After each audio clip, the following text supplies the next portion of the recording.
happy as can be. BREWSTRONG, brew strong, brew strong. What is this? The Disney hour? I like it. The inspiration. That's all I can say. That's right. That's where the Hey Howdy Hey comes from, is some Disney thing. Yeah, yeah. Yeah. I told the story long ago about we were on some road trip out to God knows where in the old RV. Uh-huh.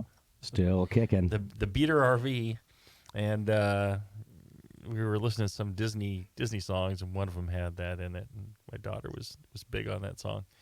And so I told her, I said, I'll use that for the show.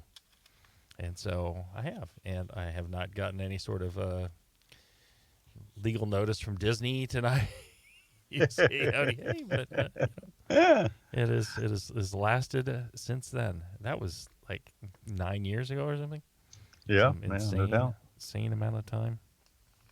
Speaking of insane, have you seen our good friend John Blickman recently? Not since HomebrewCon, but yeah, he was in fine fettle then. Yeah. He is one fine fettle kind of guy. Yeah, and mainly because he's super smart and a great engineer, and he transmits those values down to the rest of the folks that he hires and he works with, and the products that they produce. I am truly impressed with all the innovations that they do, and the quality of the products that they build are always just outstanding. I'm just amazed. He's invented things like the beer gun and so many other things that just have innovated your brew day. I'm always really impressed. I think it's if you're looking at buying some equipment or buying or looking for a small professional brewery, or even if you're looking for something on more budget friendly, like the Anvil products, they got a full range of everything from the highest end, from the pro to the pro amateur to the more cost conscious amateur. They got it all. Check it out, BlickmanEngineering.com. They really stand behind everything they make. Oh, absolutely. John Blickman's that way. He wouldn't, if something's wrong, he's on it. I just, gave away at the last HomebrewCon our brew system that was handed down from you to the Brewing Network, and we gave it to a Brewing Network listener. Oh, yeah? And you just want to get that shit out of your house? it was time to just move it along, to someone who's going to use it. It's time to pull the old rugs and shit that were piled on top of it, yeah. But I struggled to also give away my Therminator, my Blickman Therminator, with it. Yeah. Because it's still like shiny and new and it works so great. And I'm like, well, I'm going to brew again someday. No, you aren't. And Just face the reality. But it's such a good product that I just was like, they can buy a chiller. I'm giving them the whole system. I really wanted to keep my Blickman Therminator, but I didn't. I gave it to them too. Good products is what I'm saying. I hear you. Yeah. It's such a good chiller. Like, I know that if I brew again, I'm just going to buy that again. So I felt like, I just don't want to give it away, but I did. You're not going to brew again. That's just the reality. Well, that was part of my reasoning why I did in the end. Not just because I could part with my Blickman products, but because I won't use them. Right. Clear all that crap out of your house. You're not going to use it. I still have your, I didn't give away your conical, though. I do have your conical if you want that back. You asked me for it a while ago, and I was like, no, I'm using it. But, did I? Yeah. What size is it? It's the big one. The 28? Maybe. It's big. Just ship it out to the same person that won the... No. I'll raffle that separately if we're giving it away. Sure. I don't think I have a use for it at the brewery. Okay. That person ended up being a pro, like turning pro anyway. So I was kind of like, in the end, I was like, well, I didn't really want this to go to a pro brewery. That's a little dickish. It needs to go to somebody who. It's like homebrewing. That's what I thought. But at that point, I didn't like put in a bunch of rules, I just was like, oh, we're raffling off to a homebrewer, to a listener. You're just glad you're getting it out of your... No, I was glad to give it to a listener. I felt like, I wasn't just going to sell it. You know what I mean? It needs to go, like it needs to stay in the family, I felt like. A lot of award-winning beer been brewed on that. Yeah. Not when you brewed on it, but when I brewed on it. Right. Yeah. It needs to be brought back to its former glory, is what I felt, you know. Somebody should be cranking out on that thing if he... if he's using it. I cranked out on it a couple times, if that's what you mean. Yeah. I saw those stains. Yeah. I wonder if it's, if he's using it as like a pilot system at his brewery or something. Well, I don't know. I didn't want to pry too much because I felt bad. Send me his contact info. I need to move my old system as well. You're ready to ready to raffle yours off too? I'll be. Yeah. Okay. Well, I'll give him crap. I'll go like, hey. Give it, he needs to hand it down to a listener, right. Exactly. If you're a pro, then go to More Beer or Blickman and buy a pilot system. Right. Yeah, we'll see. He's probably listening or will listen, and then he's going to be like, hey, why you throw me under the bus? Yeah. What did I do? I didn't do anything. Well, we told you what you did. All right. Anyway, we get angry at people for no apparent reason. Yeah, yes. That's pretty much how we work. Yeah. This is the Brewing Network. You've listened before, haven't you? Yeah, you can do like real things, and we're not mad about that. Right. It's stuff like this that bothers us. Stuff we imagine. Yeah. It's like my wife. She imagines I did something, and then she's upset. Makes sense. All right. Yeah. Well, wow.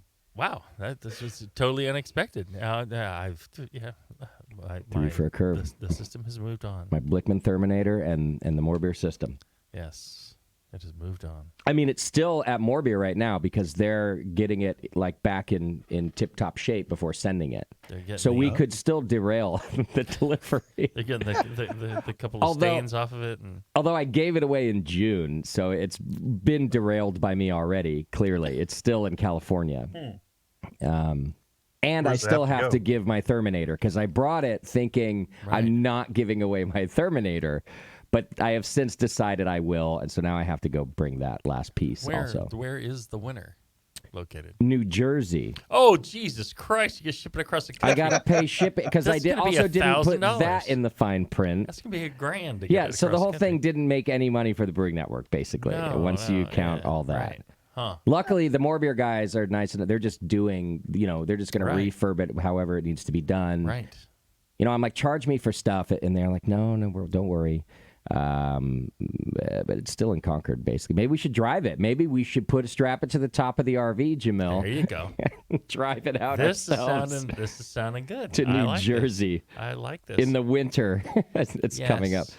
Maybe we get it out to Nashville, and he meets us in Nashville for the homebrew So conference. I am going to drive to Nashville. I'm driving to that. Have him meet you in Nashville. He's already been uptight about it taking this long. Oh. So, well... I can't hear you, Bebo. Sorry, Bebo. Justifiably, though. Yeah, it's been a while, Has he ever listened to the Brewing Network before? And I wanted to say that. Why would you expect you have to a go point. quickly?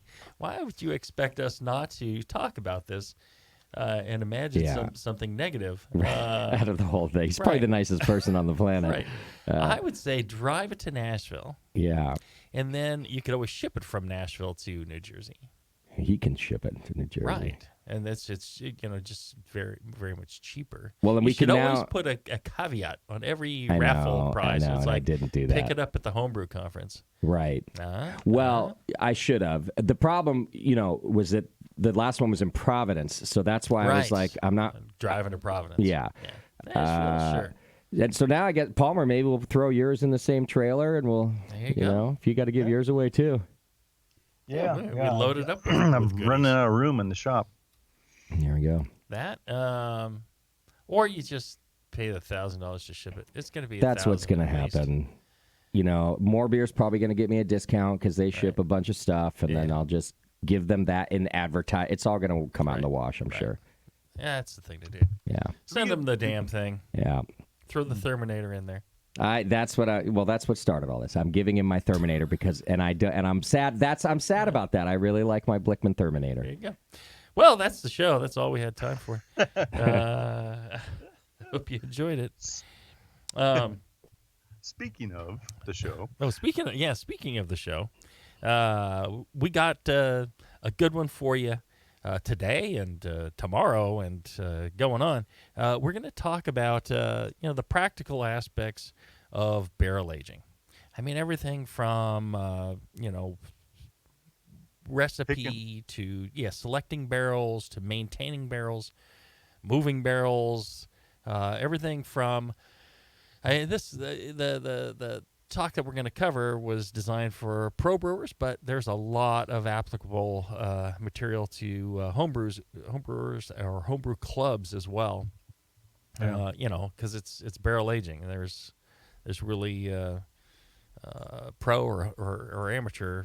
It's just probably the number of barrels that you're willing to do.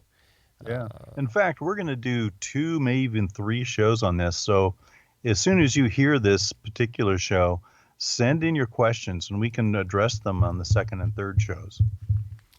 If you're listening live. Regarding barrel agings, yes. Yes. Right.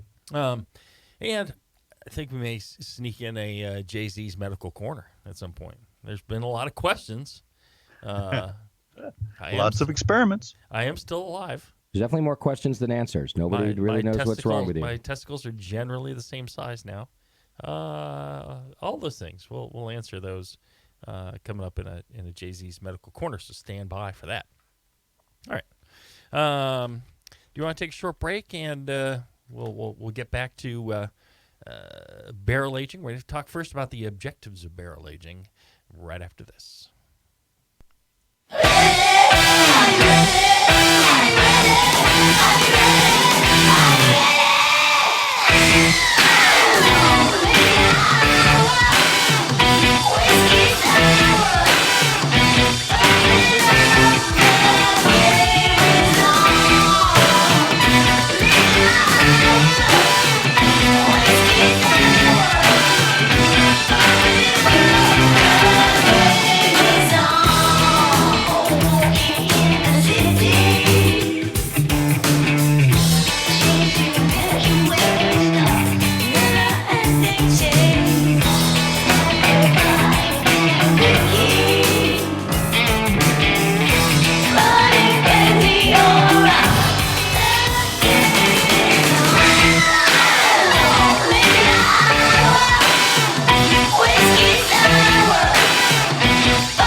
Barrel aging, everything to do about barrel aging, from soup to nuts, from A to Z, from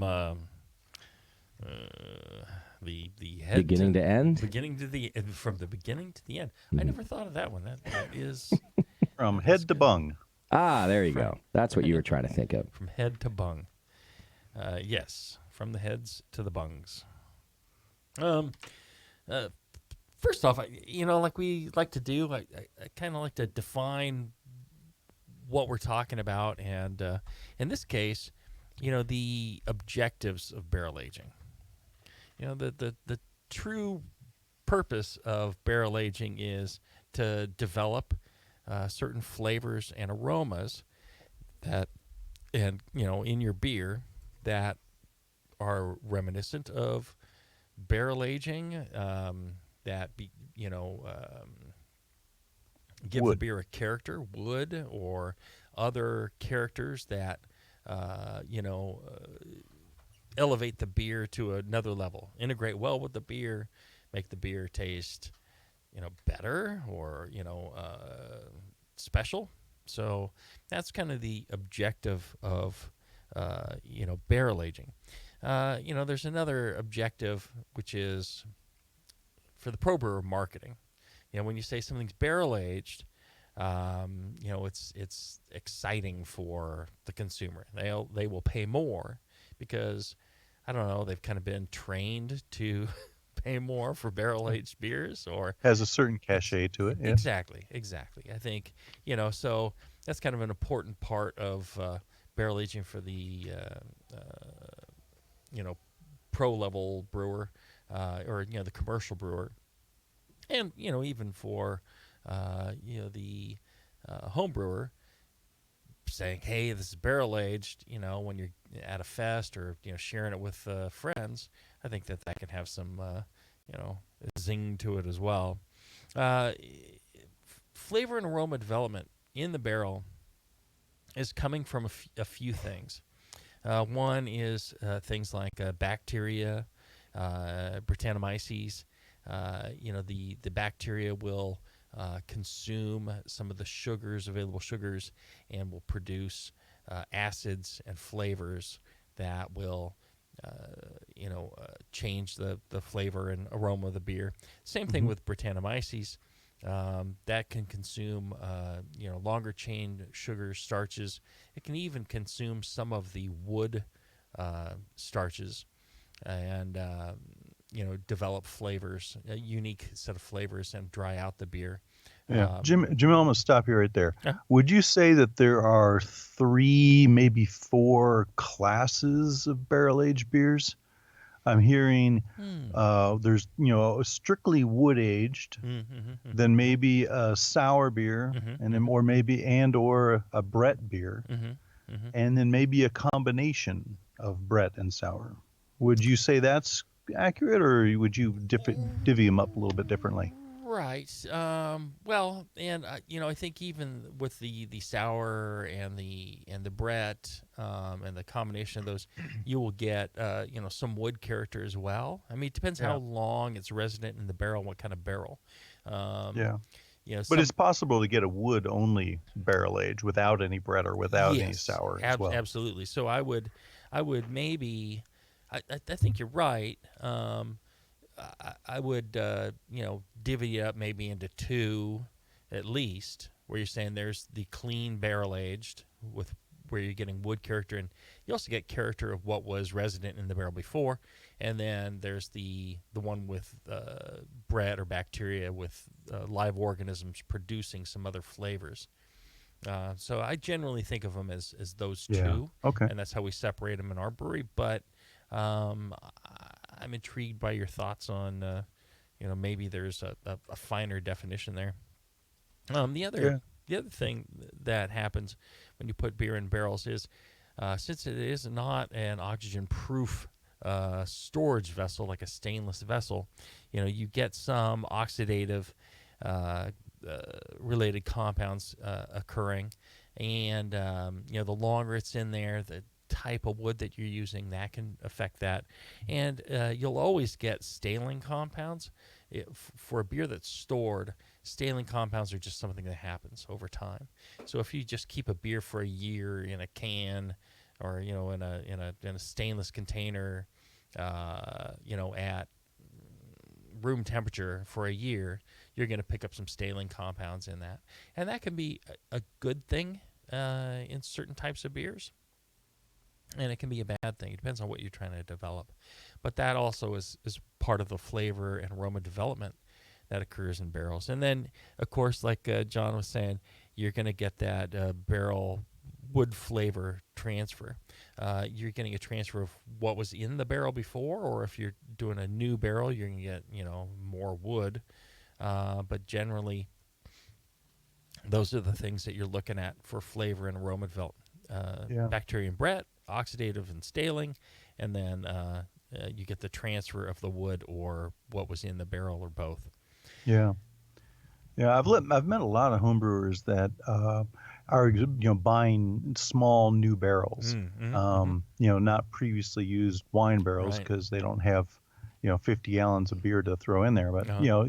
often the smaller barrels, and yeah, they're often wondering how to use them and what characters to get and how long to put it in there. Right. So I wanted to bring up kind of that wood only Sure, category sure. for the new barrels. Well, and we'll get into that. It's just, yeah, those small barrels, when they're new, man, there's a lot of oak that comes across, or whatever the wood is, that really comes across in a bold way. And you have to be very careful of how to kind of deal with that and not make, a tannic mess. Yeah, yeah, One thing I want to mention about the marketing, you know, you can enhance your marketing with, of a beer, by mentioning the type of barrel, where the barrel came from, and the process that you use. So, for example, I will make, our sour beer agony at Heretic, and I will say, these are Napa Valley wine barrels. This is, or for our beer Hawaii, it's Napa Valley Chardonnay barrels, and we age it for 2 years in the barrel, et cetera, et cetera. Or we use the Brettanomyces that we harvested that's unique to our valley. We put that in. So all those things, when you're talking about barrel aged beer and you're trying to come up with a sell sheet or something like that, you need to talk about the barrel, because that's the thing that people are keying on. It's not like, yeah. well, I use crystal malt in this. It's like, no. Tell them more about the barrel, and that Yeah. will help you sell more barrel aged beer, make it more special. The more things you can mention. Yeah, that's incredibly important, I think. Right. Well, the longer I do this, commercial beer thing, the more I, kind of get into. Yeah. Well, I mean, even just me as a consumer, I mean, Mhm. yeah, literally thousands of beers on the shelves. And yeah, I'm looking for what beer is going to capture my attention, offer some story Mhm. that I can potentially, drink into or buy into. Right. What's going to make this beer more interesting than that beer? Mhm. So yeah, I want Absolutely. to know those stories. Yeah.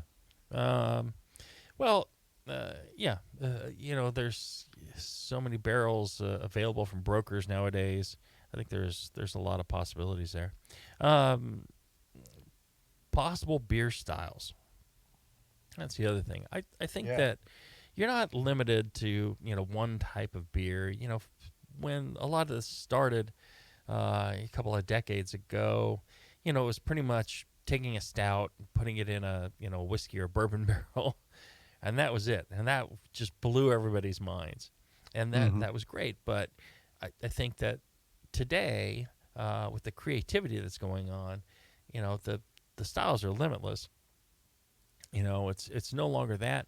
Uh, you know, the traditional stuff is big stouts, dark beers in whiskey barrels, bourbon barrels, and sour beer in wine barrels. That's kind of traditional. That's what's been going on. Yeah. It's a great thing to do. I mean, I that's what we do at Heretic. We do all those, but we do some special stuff, and there's a more modern take on it. Our good friend in uh, John Blickman. no, used to be Oh, used to, yeah. God, my memory is shot with these drugs. At Fate, Oh, fate. uh, or used to be at Fate. Oh my His God, name no, No, Arta. Okay. Jeff. Jeff. Yes, thank you, Jeff Griffith. Right at Fate, or used to be at Fate. Fantastic brewer. One of the things that he and I worked on when when it was, I think it's when you and I drove out in the RV, or no, we drove out with what's her name? Daniela? Daniela. Mm-hmm. Out to GABF, and we stop at the brewery in Colorado, and Jeff was there. In Golden, Colorado. Golden, right, yeah. Right. And we were working on Goza before that via email and stuff, and Jeff is he's just the most wonderful person. He, has perfected Goza, if you ask me, and he did a Goza in tequila barrels while he was at Fate, and it was just spectacular. I thought that was a perfect beer. Good combination of the tequila flavor, kind of the little bit of acidity and a little bit of a very minor amount of salt, and in the Goza, a brilliant adaptation of modern styles and barrel aging. People do things like lagers in new oak. They'll do IPA and wine barrels. I mean, you could do almost anything you want. The key is you got to have the right beer for the right barrel. You're talking about combining flavors. Yeah, vision and balance. Mm-hmm. And you have to think about any staling or oxidative characteristics that you're going to get that may affect the beer and change the beer to a point where it's not good. If you take a certain beers and then you add this kind of staling character to them, some work. Like a lot of the staling can be this kind of overtly sweet caramel kind of character, and if you add that to something that's a roasty stout, that can be nice. You add that to a light lager, it just tastes stale. Yeah. So you have to kind of be careful about that. Yeah, I think that's a very important consideration. Smell the barrel, understand what was in it before, and think about the characters, that kind of wood and that type, what that barrel was previously used for, what those will contribute to the beer. There's one recommendation out there is to, tweak your recipe and, back off on some of the roast bitterness to compensate for roast character that may come from the barrel, or or if you're looking to get in a malt forward beer, if you're looking to get some of those interesting oxidative flavors, then give that recipe some additional residual dextrins for that to work on. Well, likewise, if you're souring it. And that's an excellent point. I think you need to take into account, how the barrel is, produced, even if you're doing a new barrel, or even more so if you're doing a new barrel. So you can do barrels that have a light toast. You can do ones that have a heavy toast, medium toast, any range. And then when you're talking about whiskey barrels and stuff, they get charred. It's actual charcoal that gets produced, which produces a lot of those roasty flavors. So you got to take that all into account. All right, let's do this. Let's take another break, and when we come back, we'll talk more about flavor development right after this.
to beer.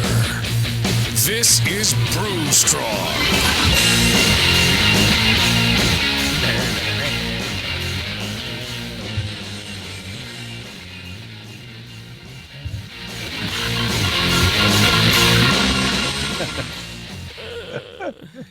It was almost identical. Yeah. Yeah. Hey, I could just fill in if the board ever breaks or something. I can just jump right in there. Done. Yeah, so we're talking about the flavor and flavor development in the barrels, and why you are barrel aging and all that. And for flavor development, like we said, there's basically those three basic vectors: the barrel and wood flavor transfer, oxidative and staling compounds, and then bacteria and Brettanomyces activity. That's pretty much it. Your barrel flavor transfer, when I talk about barrel flavor, I'm talking about the compounds in the barrel that were previously resident before you put in the beer. So like a whiskey barrel, you transfer your beer in there, immediately you're going to get some of that whiskey flavor from that. If it's a red wine barrel and you put in a really pale beer, you're going to pick up some of that color, and you're going to transfer some of that flavor. So that's the fastest transfer of, or fastest flavoring that's going to happen. It's going to be your bourbon, your wine, your tequila, rum, whatever was in that barrel. That's going to come first, and then you're going to get the wood flavor transfer. And right now we're talking mainly about this occurs in clean wood only beers, like John was talking about, and also in the sour Brettanomyces beers. And there's three categories, John. There's the wood only, and then there's the clean other, or the non-sour other compounds like Brettanomyces that don't necessarily sour, and then there's the sour ones, which can have Brettanomyces, generally do, but also have bacteria that's sour. So maybe three categories. Okay. Would you say? Yeah, I agree with that. Yeah. See, here, listen to us here defining things for the interwebs. The wood flavor transfer. Now it's going to take much longer than the beer flavor transfer, or the barrel flavor transfer that was there previously. These are compounds like vanilla, caramel, spicy compounds, tobacco sometimes, anything oaky, woody compounds. All those are from your wood flavor transfer. Those can take, in a new barrel, a small new barrel, that can happen in a week or two, to a used bourbon barrel that's been 10 years aging bourbon. To get more wood flavor out of that can sometimes take, you can get some at about 2-3 months, but generally, closer to a year, you start to develop some of those wood flavors more. Oxidation and age. The staling and the oxidation. Staling's really independent of the barrel in a way. If we're talking to heat and age staling, temperature is more of a factor, and the duration, the amount of time that you're letting it sit, is more of a factor than the fact that you put it in a barrel. The barrel will affect more oxygen staling, oxidative staling compounds.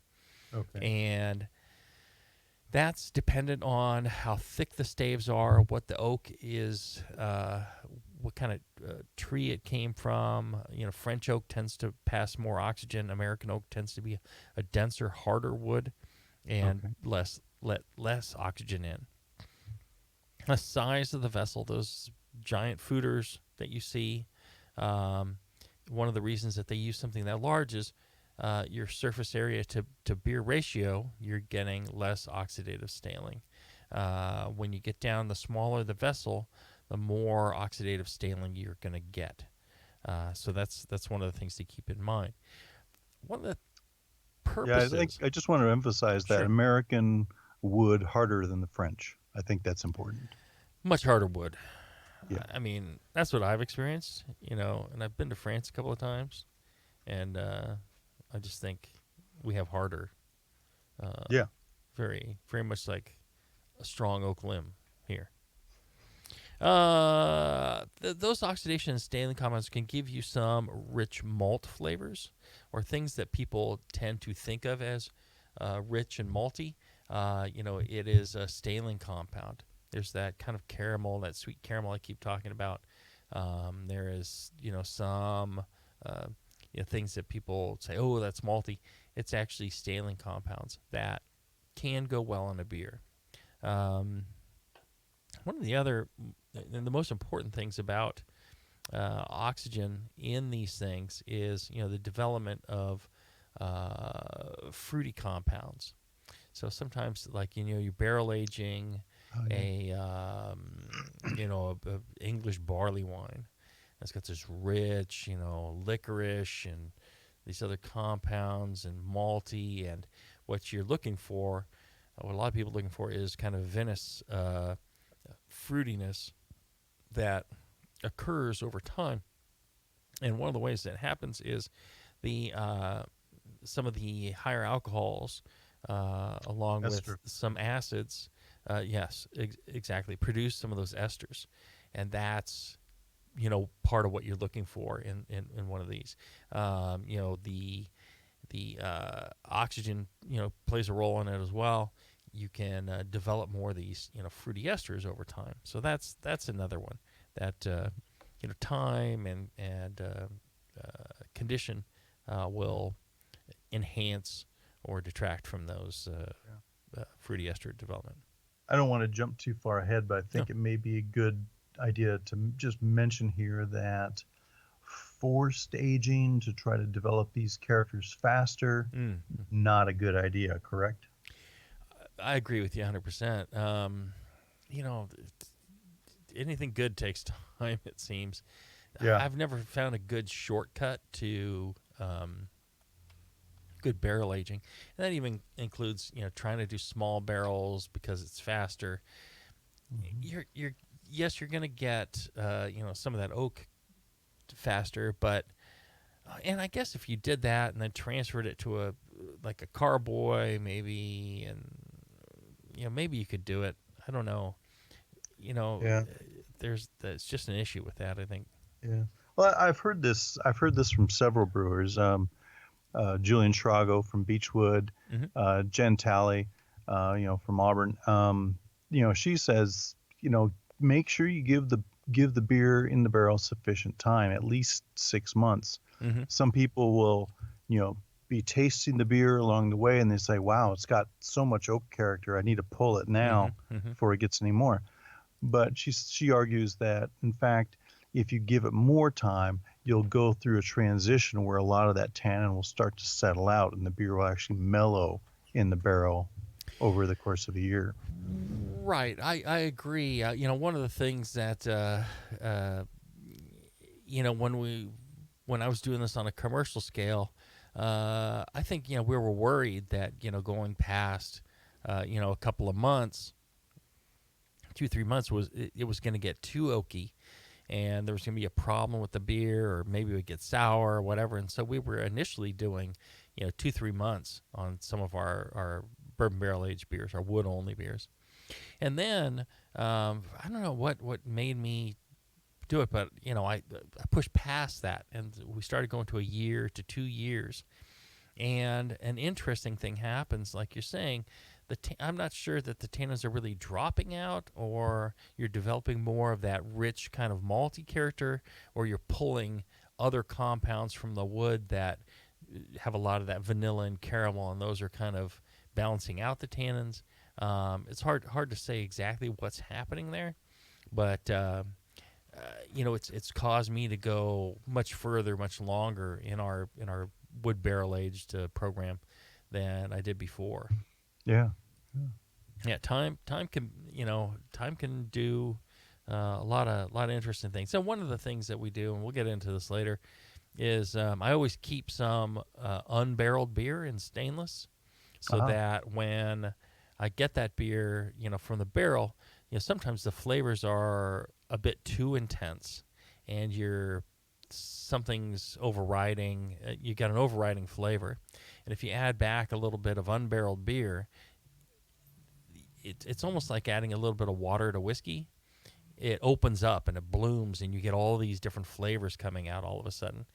It's the same thing. You add a little bit of unbarreled beer, and it develops. It lets those compounds, those flavors, work on their own stage a little bit, and you get far more flavors out of it. So that's one of the tricks that we'll talk about later. Let's see. Bacteria. So the bacteria that you would use if you're doing a sour beer is obviously souring, which is development of acids to lower the pH, and it also dries out the beer a little bit, through the further consumption of sugars that are available. The Brettanomyces will do a similar thing. It's also going to dry out the beer, but it will go much further. It will consume a lot of the longer chain starches. It will even consume some of the wood of the barrel. And the interesting thing about Brettanomyces, and possibly any yeast, Brettanomyces, it just keeps going, whereas you add some other yeast, they will die off and just kind of go inert and stop. But Brettanomyces keeps chugging along and finds something to do. And that's one of the reasons that people will use Brettanomyces in barrel-aged projects.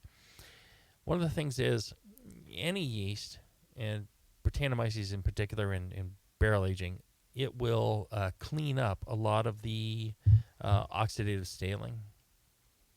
One of the first things that happens in the consumption of breaking down of the sugars and all that for the yeast to consume, this food is to use oxygen as part of that process. And if the one of the things that happens is you can take a stale beer and you can add Brett to it. And I've had a stale beer. So we make a beer called Worry. It's a Belgian golden, and it's very light color. And we put in these Chardonnay barrels. And I don't know what happened, but we're on this one batch we were doing. Somebody somehow missed adding the Brett to 2 barrels, and the beer was dark brown. Look, they're brown. The others were all bright and clear.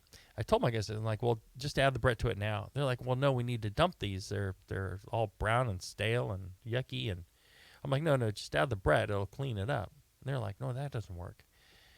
Like, yes, it'll work. Dr. Lewis at UC Davis had talked about this before. But you add the Brett to those, and within a month, 2 months, they were bright and clear and tasted the same as the other ones. Yeah, it's interesting how we'll do that. Yeah, I had a Belgian double that was phenolic, and added Brett and souring to it, and it ate up the phenolics, cleaned it right up. It was really a lovely sour after that. Yeah, Brett is amazing. The phenols are used as a substrate for some of those, barnyard classic, what people think of as Brett. The phenols are a necessary substrate for the development of those flavors. So that's another great thing about Brett. Brett's pretty amazing in what it can do. It's one of my favorite yeasts. I don't know. And let's see. And then, time. Flavor development, like John was saying, takes time. There is no set time. It could be from a few days to a few years. I generally think anything past a few years, although, now I say that, I have a beer that is it's coming up on 4 or 5 years now. And generally you can't, but there are, I guess, exceptions when you can. All right. Let's take another short break, and when we come back, we will wrap up with a little bit about recipe design right after this.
never been so disgusting.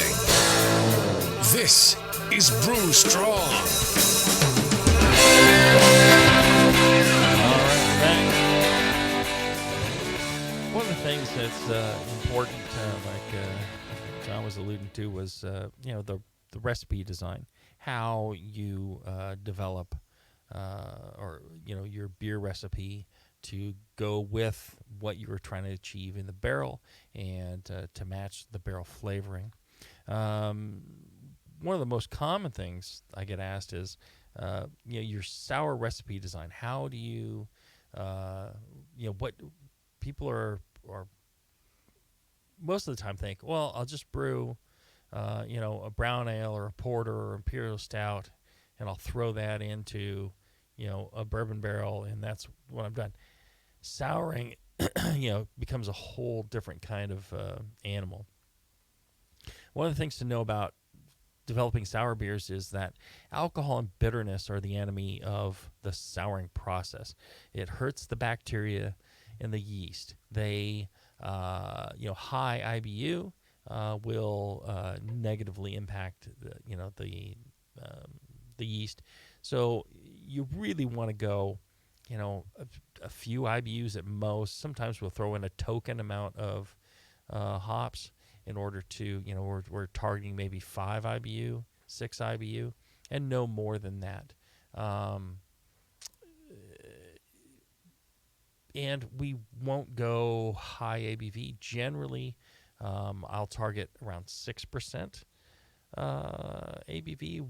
One, because that's a more marketable ABV. But you can go lower than that. Going higher than that is really starts to get a little bit more problematic. I wouldn't go much past the 6%. Yeah, I can't think of any high gravity sours that, except maybe one of Russian Rivers or so that. Yeah, Consecration is up there. I mean, we've done some. I've got a beer that's 15% sitting in a barrel with some souring, and it really does not sour much at that point. It's pretty proof against souring. Yeah, that makes sense. When you get down, when you get to 10% plus, it becomes tricky. We've soured a Belgian strong, but even then, the souring becomes subtle when you're past 10%. Okay. Just becomes one of those things. I think Consecration is 10% as well. Yeah, I'm not sure. And they're actually getting it quite sour now. The most recent samples I've had have been a lot of. If you use Brett in conjunction, you can sometimes get more souring. It'll break down some of those compounds. Right. Okay. But the takeaway is that alcohol and bitterness are really the enemy of souring, and you need your proper process. It takes time. Generally, souring in the barrel on something like this, we give it a minimum of a year. We do barrels 1, 2, and 3 years old. Past that, it tends to be a problem. You start getting more rougher souring and a little more harshness. And so we generally limit ourselves to 3 years, but we don't tend to harvest anything less than a year. A lot of times it'll be, 16 months, 18 months, and then we'll blend that with, 2.5 year, maybe up to 3 year, depending on flavor. You generally need a lower temperature. There's a kind of a rule that you'll see talked about from Belgian brewers that it's 20 C. You don't want to exceed 20 C, which is 68 degrees Fahrenheit. Yeah. The hotter temperatures will result in harsher flavors. So you need to find kind of a cool place to do it. I believe in less oxygen is better. You need some, but I tend to prefer the American oak barrels, the tighter grain, harder barrels. They have some French ones that are tighter grain as well. if you're doing something on the commercial scale, a blend of them. I don't worry too much about getting French barrels or American oak barrels, because you tend to get a blend of them from Napa wineries, because they will blend some of those flavors as well. And what I'll do is, we'll just brew 90 barrels or 120 barrels of wort and fill those barrels. And then as they develop, we're like, well, a little bit more oxygen in this one was nice, and the French one, we'll blend it with this American one. We'll kind of pick and choose, the flavors that we like. So having a few of each kind can be beneficial in that aspect. Or you can go to a larger vessel where the surface area ratio is a little bit better, where like a foeder? Like a foeder, yeah. And you're getting, or you can do, even larger puncheons, larger barrels, and that could possibly, be of That'll benefit. have a different character than the smaller barrel. Yeah. Less oxygen. Yeah. And again, like John was mentioning earlier, you need those, certain compounds, those substrates for this flavor development. If you're doing just a clean lactic souring, simple sugars will speed that along. Be aware that a lot of these these bacterias have a bottom pH that they will go to. So a lot of them will zero out at their activity in the low 3s. Some of them will go to like maybe 2.8, but they all have some limit to how much acid they'll produce and what kind of environment they'll continue to function in. In that case, you can start with, if you want something more sour, you can start with your bacteria and then add Brett later, which will dry out the beer a bit more. Every yeast produces acid in its process and will change the acidity as well. So you can get it really low if you want it really sour. I don't tend to like those, but some people do. And also, if you're going to be adding Brett in your sour beer design, some phenols, if you want to get those, barnyard type compounds, those rustic things, those horse blanket things that they say. It's depending on an array of phenols which you can produce through using a phenol positive yeast in your initial ferment. So like a 530, 550, 540, all White Labs. I just know the White Labs numbers. I'm sorry, but a Belgian yeast that is phenol positive. You ferment that in your stainless or your glass carboy or whatever first. You let that yeast settle out. You transfer it to the barrel, and then you add your lactic acid and your Brett, or you can add it in the stainless or whatever. And the most important thing is, as you see these beers develop in the barrels, you need to taste on a regular basis, see how they're developing, give them time, and then you can what kind of interval do you recommend? Blend as well. It depends. A lot of these, when we first started, I was tasting them like monthly. A lot of them, we don't really taste them for 6 months now, 6 months to a year. And then we start tasting them. There's a lot, a lot more tasting as we get ready to blend and package something. We will, go through all the barrels that we think we'll need, and until we find the right numbers of them, and we'll taste them all and go, okay, this one's in, this one's out. We'll find barrels that we need to dump. Always count on the fact that you're going to need to dump some of those barrels. Okay. And then some that just need more time, and then you'll find your selection that need a blend. It takes a lot of time. If you've got a lot of barrels, there's a lot of tasting to be done there. But one of the things, and I think John talked about this before, is there's no shortcuts. You can't raise the temperature and make it go faster. You can, but it's not going to taste good. You can't introduce more oxygen. You can't, just pour in acid. All these things, you just end up with an unpleasant sour beer. You can't do faster, better, cheaper with sour beers. Yeah, and you can only do better.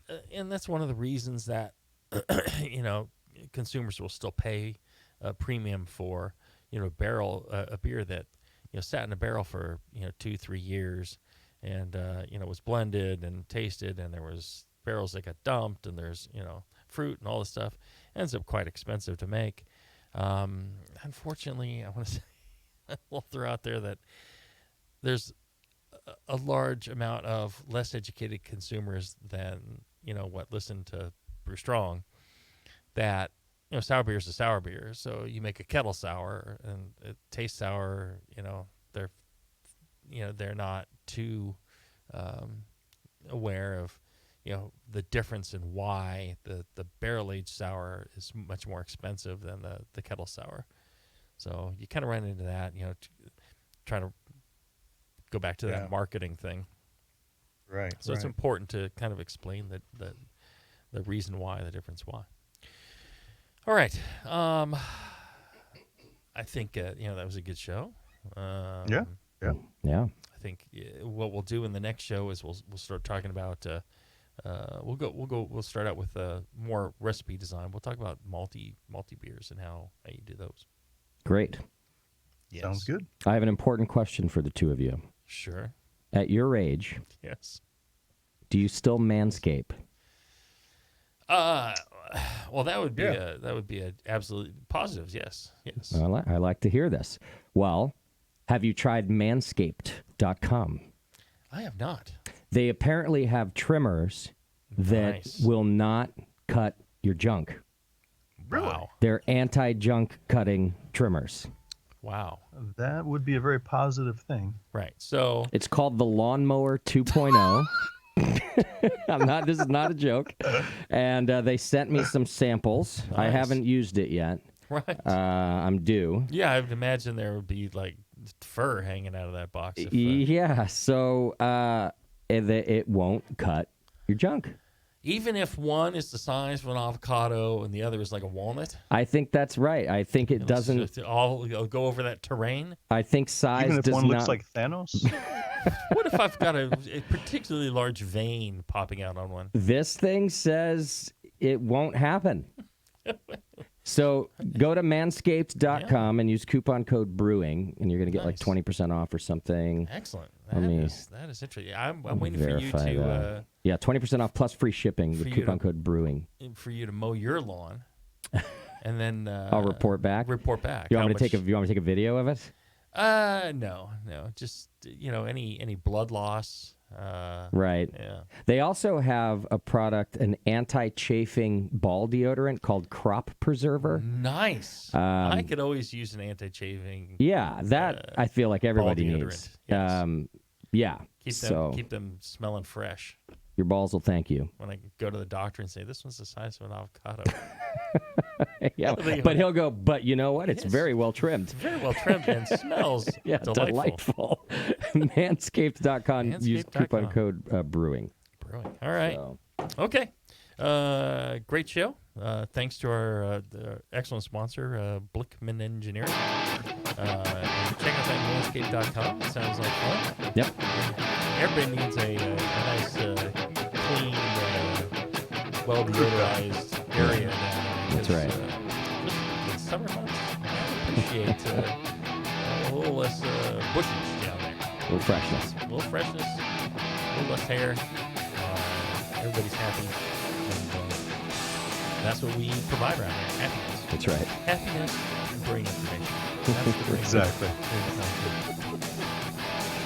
All right. If you're listening live, stay tuned for the next show. We're going to continue on with all the barrel do's and don'ts. And if you're not, the next show will be posted in a couple of weeks. So enjoy. Until then, everybody, brew strong. Brew strong, everyone.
things to dock. Hasn't he docked in forever? I was just thinking about that the other day. I was thinking about how I haven't seen Doc in such a long time, and I'm I just walked to the studio. That's awesome. Why is that not working? Because this is radio. Should be working. Should it? Is it? It's not.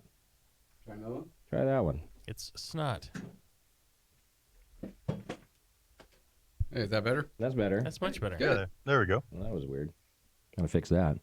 There you go. Sure you. Yeah. Get right on that. Hi, Doc. Yeah, how you doing, brother? Good. Hanging in there. Just turned 60. Had my 60th birthday. Wow. Oh, damn. Have we known each other that long? Yep. Since we were, what, 8? Yeah, something like 7 or 8? Yeah. I was 8. You were 10 at the time. I think that's the first time I got arrested, hanging out with Doc.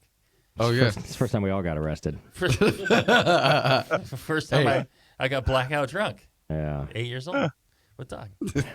How was your 60th birthday party? Was it as rough as your 50th? Oh, yeah. Yeah. Oh, yeah, definitely. Glad I missed that. I was kind of started Friday night, a big party, and then we had the party at Rare Barrel. Alex let us use Rare Barrel. So Nice. Oh, wow. we had a lot of people there. Shimon was singing on the guitar. Okay. That went really well. Paxton did the catering. We had a really nice taco bar from Sean Paxton. Wow. Wow. Cool. Then back to my house for the craziness. Lots of people there. Right. That went on into the wee hours. Got a little sleep. Then people woke me up at about noon. Shoe Light woke me up with a few other people for mimosas at noon Nice. and started that all in again. Wow. Then it kept going until like Monday afternoon. You'd think you'd turn 21. I know. It's a big old celebration or something. Good job. Good on you. Well, you look all right. You don't look like you're dying, so that's good. No. Well, I spent a week here with Mike and Maui the week before. Oh, that'll Nice birthday present. Thank you, man. that'll tune you up. Yeah. Okay. Good tan, the Yeah. color in my face. Get your winter tan. Yeah. Yeah, my winter tan. Yeah. Wow. Living the dream, Doc. Still living the dream. Of course. All right. Well, we got to get back, so All right. Go back to work. We'll do the same. I got to do it. It's good to see you. All right, you too. Take it See you easy. later. Bye, See you, Norte. brother. All right. Oh, we still need to do that lager collab, Doc. Oh, yeah. You guys got a collab brew going? Oh, we should. No, we talked about it when I first set up the Airtech. We still haven't done it. Oh, wow. Okay. I've done all sorts of other collabs and never done it with my friends. I do it with my friends, but Can it be a Dortmunder? yeah, we could do Doc makes a anything. good Dortmunder. Yeah, let's do that. No, Oh, we yeah, wanted that would be to good. do some sort of lager. Yeah, let's definitely do that. Let's chat, and we'll get that on the books. Let's get it done. I got a couple more tanks coming in. Ooh. Make a maybe Doc it'll be Munder. possible. The Doc Munder. Yeah. Ooh, that See? sounds good. We've already got branding. Yep. I'm here to help. All right, yeah, let's get in touch and let's figure out when and what and all that Yeah. kind of stuff. Yeah, I'd love to do that. Yeah, absolutely. Okay, cool. All right. All right, see ya. See you, brother. Yeah. Another good friend. Another good friend of the Brewing Network. Hmm. Good friend of the show. Speaking of lagers, your lagers did very well at my Concord Oktoberfest event. Oh, there you go. Your Oktoberfest was the first to kick. People really enjoyed that. And then I had your Hefeweizen, which was probably the second to kick. There weren't. I think I only had one other Hef. People don't make Hefs anymore. Right. And then your lager, your Helles lager. Right. So all were stellar. There you go. Styles that people really don't want to buy, but once a year. Right. And I was like, I'll take. You told me what you had. I said I want 2 of everything. Yeah. So Oh no, it's fun being able to produce those beers. I really love. I'm still. People say, "Oh, do you homebrew?" I'm like, well. I know the question is, at home, are you using a little system to make beer? And generally the answer is no, but I'm still a homebrewer at heart. Everything we do is really mentally homebrew related at Heretic. We, are constantly, coming up with new things and crazy things and trying weird things that may not work. We do all those things. We homebrew just on a much larger scale, and we have a license to sell it. I hear you. So that's I still love that aspect of the business. I don't like the business aspect of the business, but I really love the creative side and the fixing things around the brewery. I'm fixing things around the brewery all the time, building new things. It's like the Winchester Mystery House of breweries, where it's just like keep building. So we're constantly adding tanks and fixing things and changing things around, because that's what I love to do. I love tinkering with the equipment, and I loved tinkering with the recipes and creating new things. That was always my passion, and that's why I homebrewed, and that's why I still consider myself a homebrewer. I'll be a homebrewer till the day I die. Another person that's like this, that loves tinkering and engineering and creating things and making things better, it's our friend John Blickman. Yes, the inventor himself. BlickmanEngineering.com. You'll see their equipment sold by the vast majority of homebrew shops because it is the best. They have the best engineered, the best produced equipment out there, and they've got everything from the more cost effective or cost conscious anvil brewing equipment to the pro level, larger systems. They do everything and the in between, and they're constantly innovating and creating new stuff. And the most important thing, if you're listening to the show, you're listening to the show for free out of the good graces of John Blickman and Blickman Engineering. They take a portion of those profits and they use that to pay for this show, so you don't have to. And they've been doing it for damn near 10 years. Yep. I think one of the least things you could do is reach out to them. Send an email to feedback@, BlickmanEngineering.com, and it goes straight to John Blickman, by the way. I made him set that email address up because I said it so much.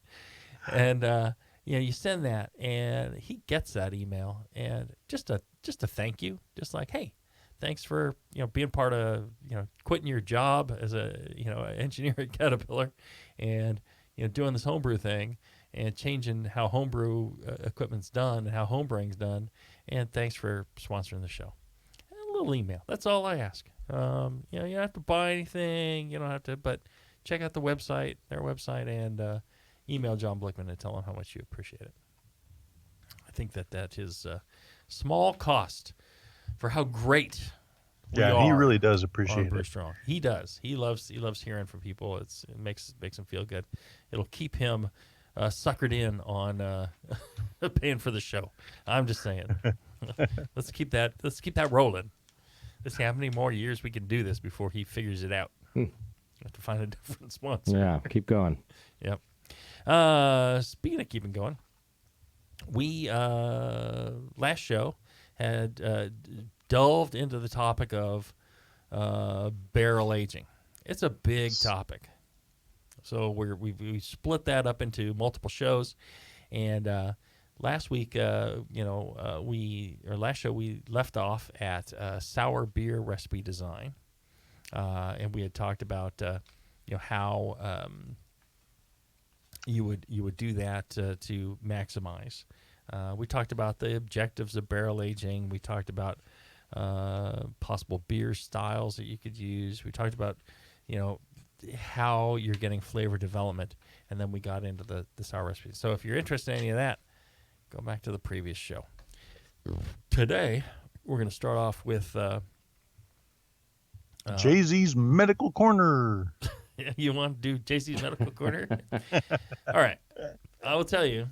So, and now for Jay-Z's Medical Corner. So a year ago, this is right now, we're October 23rd today, 2019. A year ago in November, I was in Japan. My legs swelled up just massively, just freakishly, kind of for no reason. Wow. Otherwise known as edema?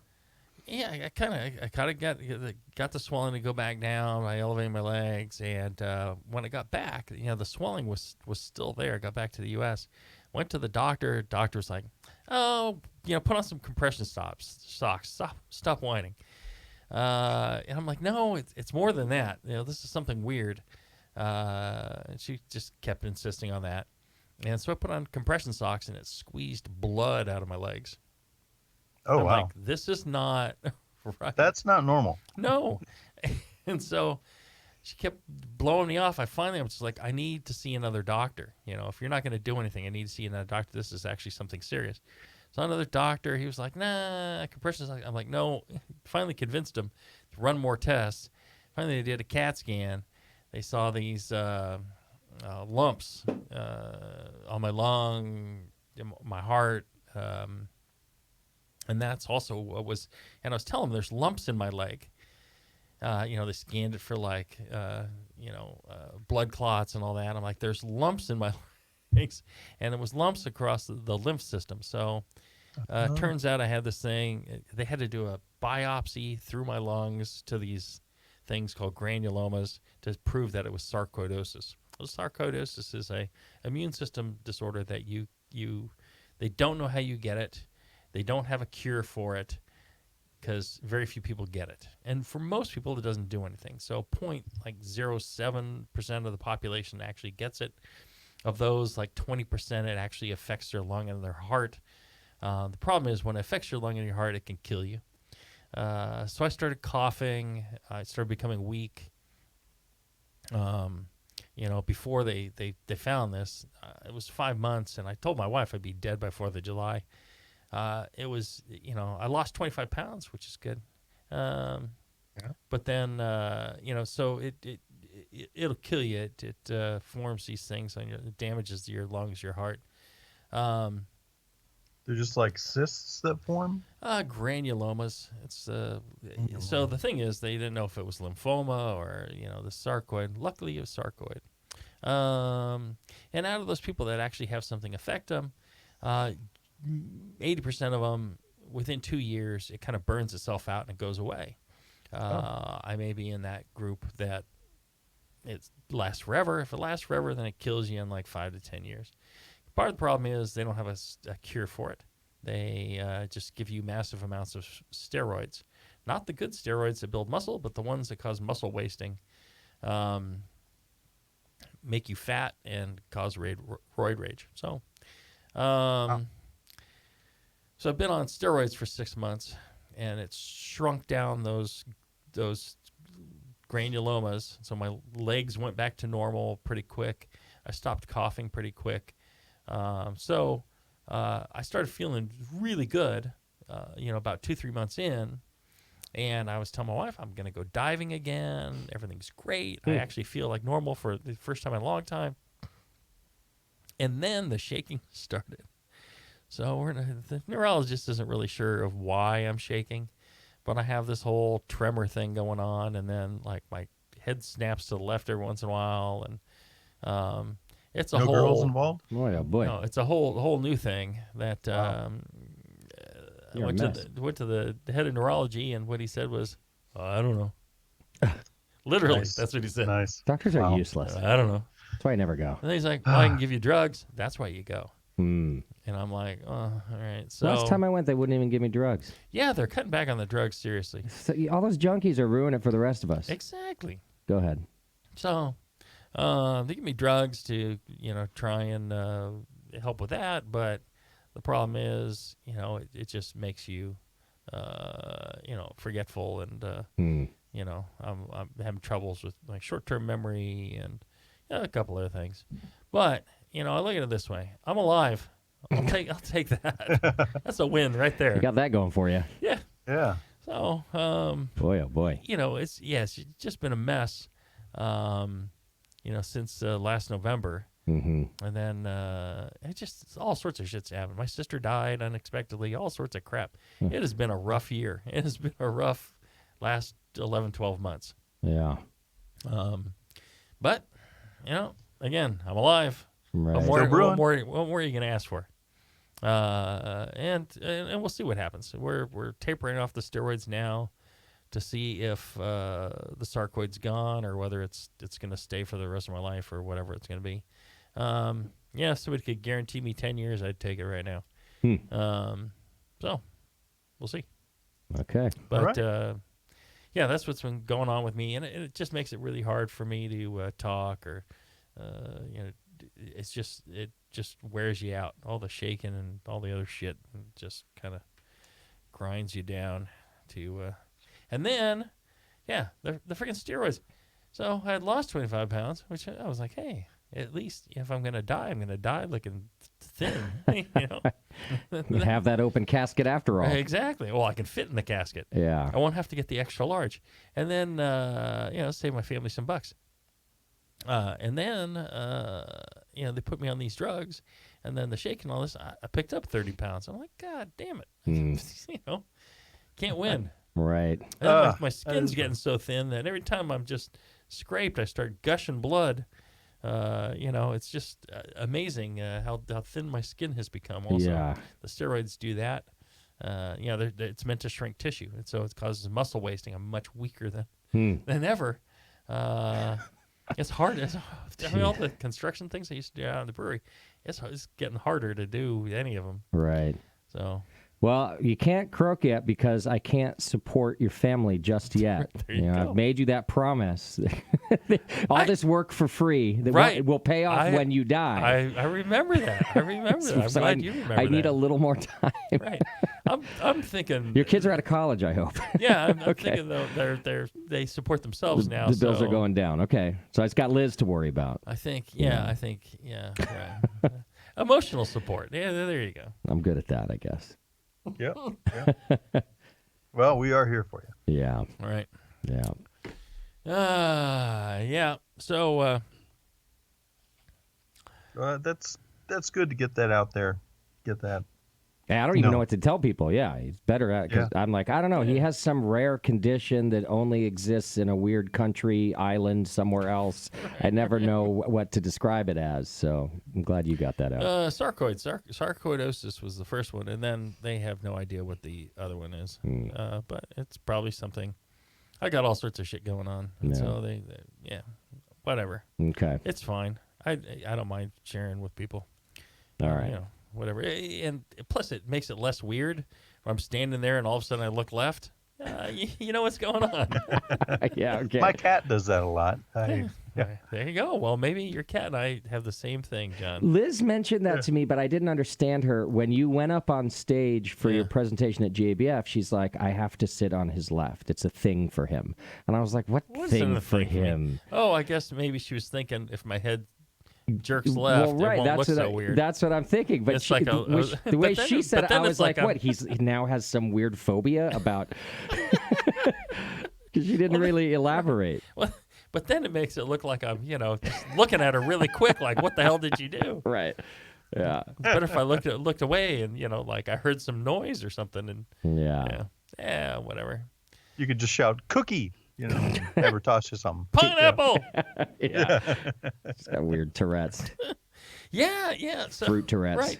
I got some sort of Tourette's. I was kind of hoping for Tourette's. Yeah, that would be at least entertaining. It could still possibly be some form of Tourette's. There's Tourette's where you have a muscle spasm too. Yeah. And I just used the Tourette's excuse when I yell at some of the employees. I'm like, it was Tourette's. I like it. So there you go. Yeah. All right. Barrel aging. We were gonna talk about malty beer recipe design next. I think you can kind of break it down into you want to do the sours, you want to do the malties or the cleans. You can do malty and sour, but just in general, when you're doing something that is non-sour, it's kind of a lot of the opposites. Alcohol and bitterness do help protect the beer from souring. Those alcohols will provide compounds for more flavor development. We talked about fruitiness and things like that. Sometimes the higher alcohols. It's one of the reasons that people tend to put these high ABV stouts in barrels for aging, is because the high ABV means that you might have a higher ratio of these higher alcohols that are going to esterify and develop some of those fruity flavors. that people want, things like barley wines. And then also, complexity. yeah, more complexity. The roast, I believe, some of the higher kill malts provide almost like an antioxidant type of compound that helps protect the beer from some of the oxidative staling as well. You know, like anything, and we talked about this some in the previous show, it's always going to be barrel dependent. If you're using a fresh oak barrel, you're going to get oak really quick unless it's a larger barrel. And even then, you can get too much oak before you can start extracting some of those caramel and vanilla flavors. You're just going to get kind of a woody character, a tannic woody, very quickly. So it's always going to be time and barrel dependent. Just like you would do with sour beers, I would store your clean beers at a lower temperature, 20 at maximum 20 degrees Celsius, 68 degrees Fahrenheit. Again, the amount of oxygen, certain barrels will produce, will allow through a tighter American oak. What were you say, John? Well, yeah, that's the quality of the barrel has a lot to do with how much oxygen that barrel lets in to the beer to get some of this complexity development. So, and heads, they can do different types of heads. Yeah. And bungs. And Julian Schrago had a really good article in the Master Brewers Technical Quarterly last quarter. And he talked about, looking for barrels that have fewer staves. That is, high quality, wide staves on the barrel indicates, or wider staves indicates a higher quality barrel, less oxygen permeability than a barrel made with a lot more narrow staves. Those barrels will admit more oxygen through those interfaces. And one thing to think about when you're looking at or sourcing your barrels for your beers. I think that, but I don't see a lot of barrels with a lot of narrow staves or a lot of wide staves. They tend to be pretty consistent these days. Yeah, a range of them. I guess there might be some really expensive barrels, just all wide staves. I've never seen any barrels with all really narrow staves, unless it's maybe whiskey barrels or something like that. I would believe that has an effect, but I don't know how selectable that is. I think the thing that we can select for much more easily is whether it's American oak or French oak. If you can get down to the particulars of what oak it was exactly and where it came from, what region, then I think you can maybe dial in a bit more. I think Julian's right about wanting to select for oxygen permeability, like I said. It's a consideration when you're right. Yeah, if you have a choice of two barrels sitting there and one's got a bunch of wider staves, one's got a bunch of narrow ones. Of course, it depends on how well fit they are. How the cooper worked on it, and then also the thickness of the staves can play a big part. A thicker stave is going to have less oxygen permeability than a thinner one, and then the type of oak, the denser the grain, American oak will restrict the amount of oxygen as well. Yeah. I didn't mean to derail you there. No. What are some examples of malty beers that you've put in barrels? Oh my gosh. The traditional imperial stout, but also, a lot of these rich Belgian beers. Like the Belgian those. Dark Strong. Yeah, exactly. I like doing those. We've even done an Oktoberfest. Recently, we did a tequila barrel. We've done, Doppelbock. We've done porters. We've done brown ales. We did there was a collab with Moonlight Meadery our good friend Michael Fairbrother, that we did 4 years ago, for this high ABV, high honey beer. And we've put that in barrels.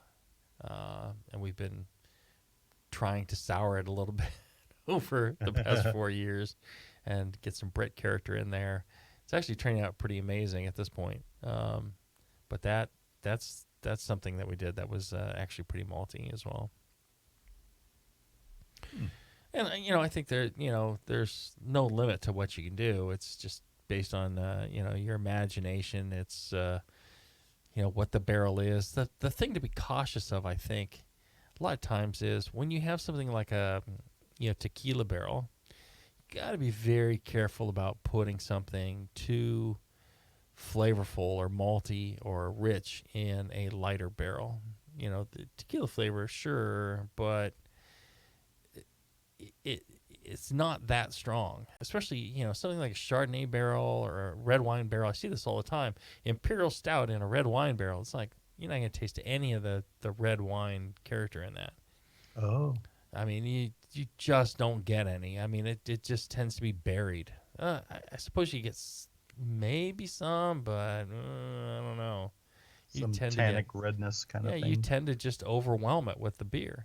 You put an Imperial Stout in a Chardonnay barrel, it's like, well, there you just wasted your barrel.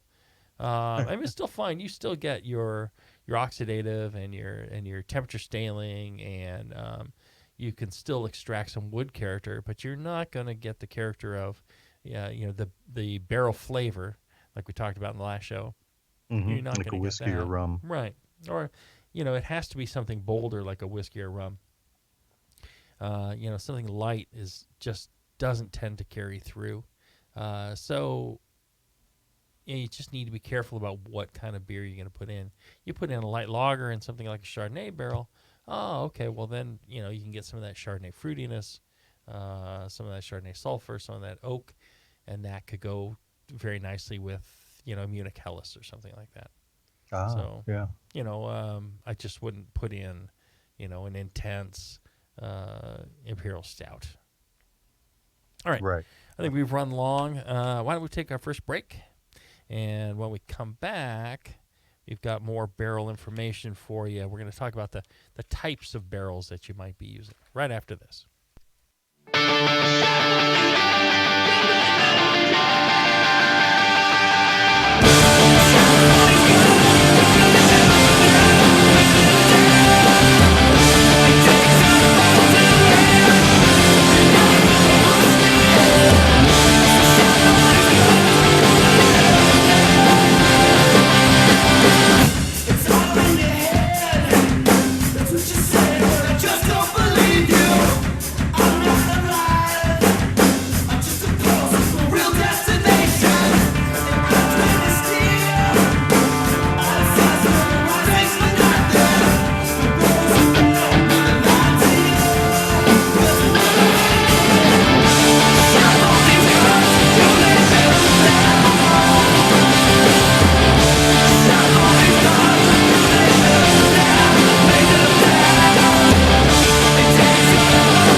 is Boost.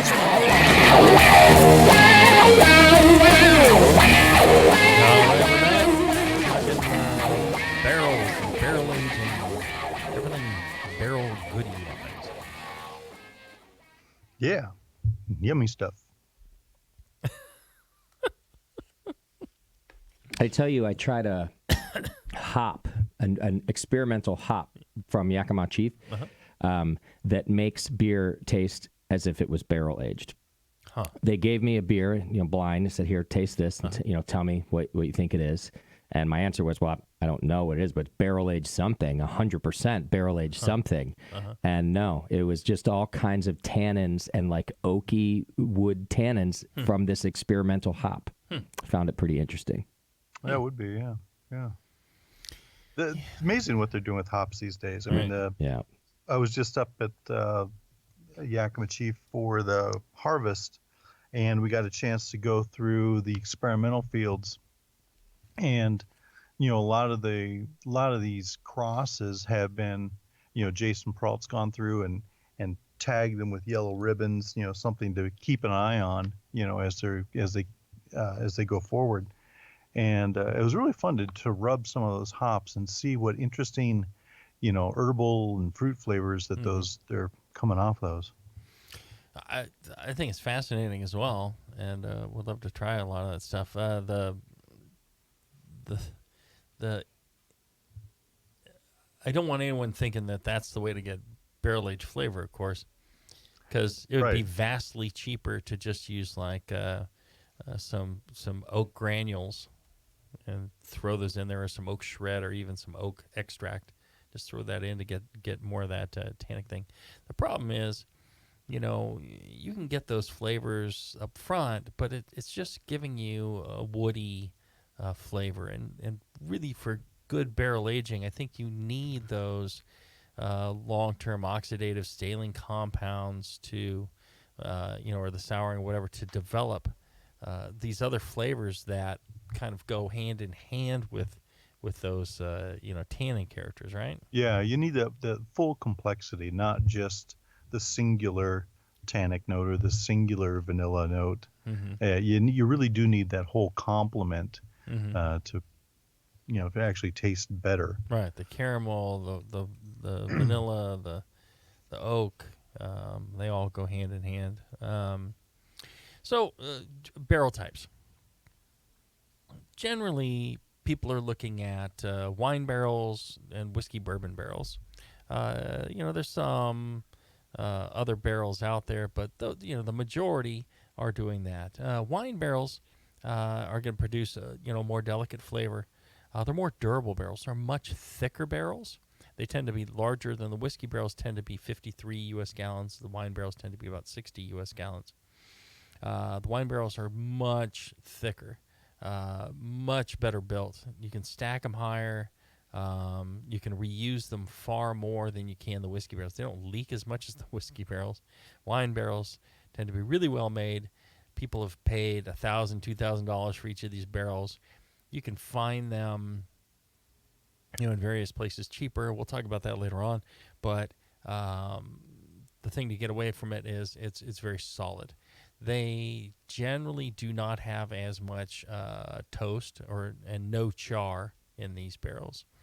However, I've taken barrels to a reconditioning place. I've taken wine barrels, and they will take them apart, and they will give them a whiskey char on the inside.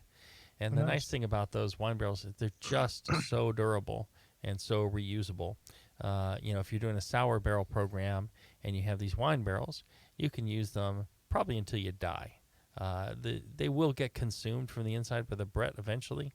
Things will happen to them, but extremely, a good investment. And if you are willing to take neutral barrels, which for a sour program I highly suggest you do, they can be cheap. You can get them down, $25, $10 if you buy 1,000 of them, $25 to $50 if you're buying a 100 or a couple hundred. Well, define that again quickly. A neutral barrel? So wine barrels, theoretically, once the oak has all been extracted, Though the winemakers consider them neutral barrels. No okay. oak character is going to come through. I've been given neutral barrels though that still had oak character coming through, and at that point they have a choice. They can use them as neutral barrels. They can add, oak staves inside or some other oak in it to produce that oak flavor, or they just sell them off. Most of the wineries, especially in Napa, they set aside the neutral barrels and then they just sell them off for whatever they can get for them, planter money or whatever.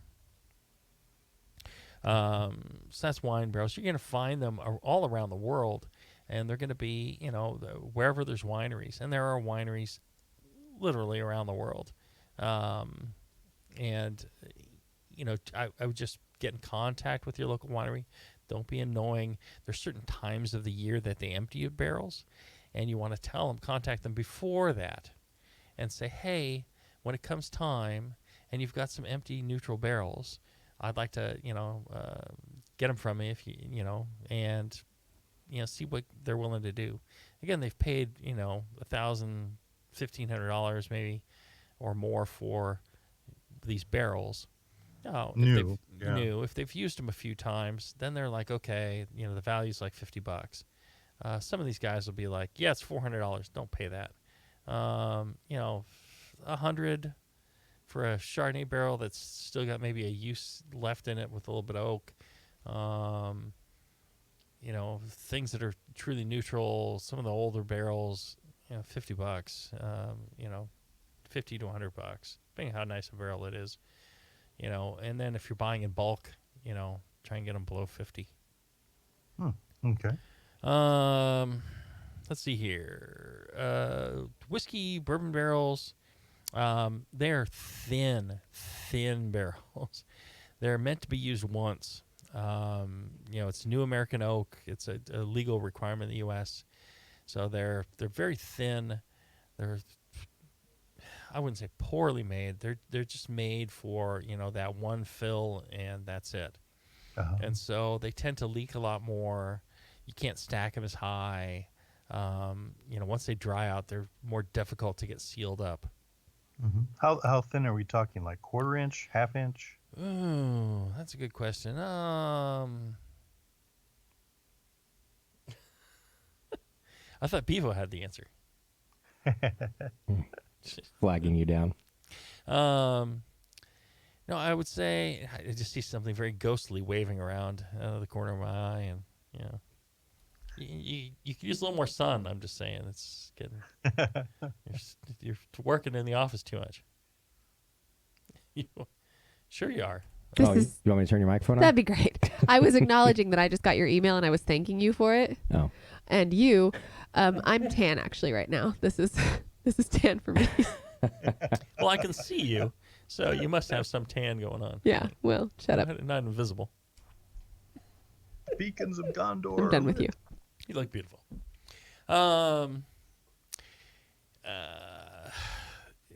What was I talking about? They're thin. I thought Bevo had the answer, but apparently she did not. Yeah, I would say it's in that at least it's more than a quarter. It's 3/8 half inch. Okay. And then the wine barrels, they're 3/4 or so. I mean, they're pretty thick. Yeah. It's the reason why you make like Adirondack chairs out of wine barrels and not out of whiskey barrels. Oh, there you go. Because a whiskey barrel one would not support my fat ass. But one of the things you're getting from the whiskey barrels are bolder flavors. It's been the whiskey or bourbon has quite an intense flavor to it for a given volume, and the char in the barrels has quite a bit of flavor still, and you are going to get more of those flavors even over time from a whiskey barrel than you will out of a wine barrel. Wine is a much more delicate flavor. It's intended to have a delicate oak character to it and not a bold oak character. And so, they're lightly toasted, whereas whiskey is all the color in whiskey, all the flavor in whiskey. Well, not all the flavor, but all the color comes from the barrel, from the char. Whiskey is white until they're perfectly clear until it goes into the barrel and can develop those flavors over time. So, that's what you're getting into your beer when you go those types. There's other kinds of barrels too. Port, sherry, which are essentially types of wine barrels. Tequila, rum, gin. People are barrel aging gins now.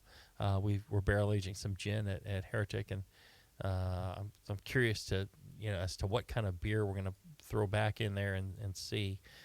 It was gin that went into a tequila barrel, and then after we're done with that, we're going to try a beer in it and see what happens. I know people have done Tabasco barrels. Oh, wow. And it tends to be pretty intense. Tabasco is actually quite a vinegary product, and they have vinegar barrels as well. So I'm not really sure what happens. And then beer barrels. If you use a barrel for, let's say you get a whiskey barrel and you put an imperial stout in it. After you've done that, you could do another beer. What we found, and I'm not sure this is really true, but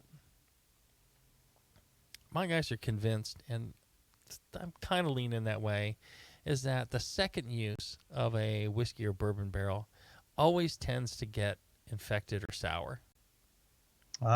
So we get them fresh, and then we use them once, and then we either get rid of them or we move them over to the sour program. So we've done a porter in those bourbon barrels. After the imperial stout's out, we will do a porter in there. We'll add some Brett and bacteria, and then we'll do cherries, and we call that Cruel Beauty. There's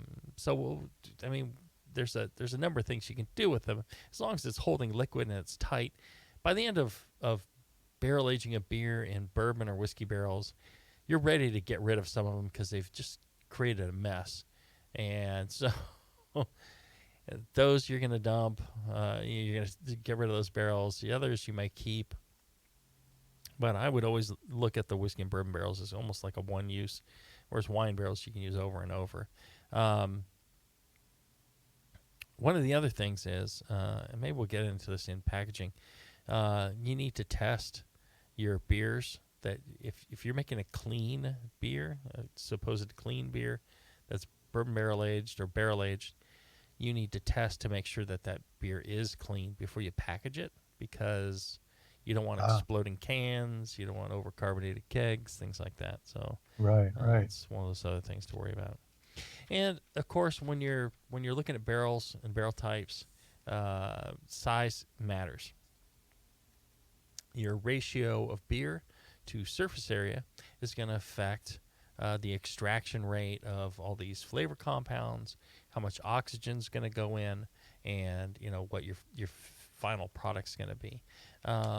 You can do some small ones and some big ones. You can do barrels and keep some beer in stainless. There's a lot of options there. They have whiskey and bourbon barrels. They're run about 200 liters. The wine barrels run around 225 liters, so about 53 gallons, about 60 gallons. There's hogsheads. They run 240 to 300 liters. Puncheons, they're 475 to 500 liters. And then pipes, 550 to 630 liters. And then the fooder, they come in various sizes as well, to quite large. And the effect of the smaller barrels, you can get them down to, boy, I've seen it at 5. I want to say I've seen them even smaller than 5 gallons. Have you, John? Yeah, I've seen like a 1 gallon. Yeah, one or two and a half, something like that. Yeah, I've seen some small ones, which I think is crazy, because all you're gonna do is get, tons of oak, your surface to liquid ratio, and then the effort that goes in.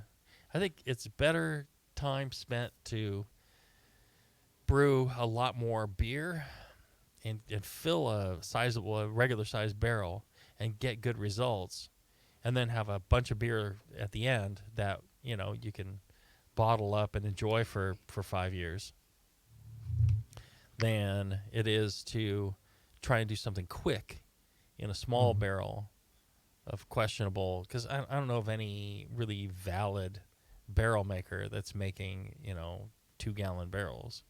I think they're more novelty stuff, maybe out of China. I may be totally wrong, and please forgive me if I'm insulting one of the barrel makers that's making these tiny things.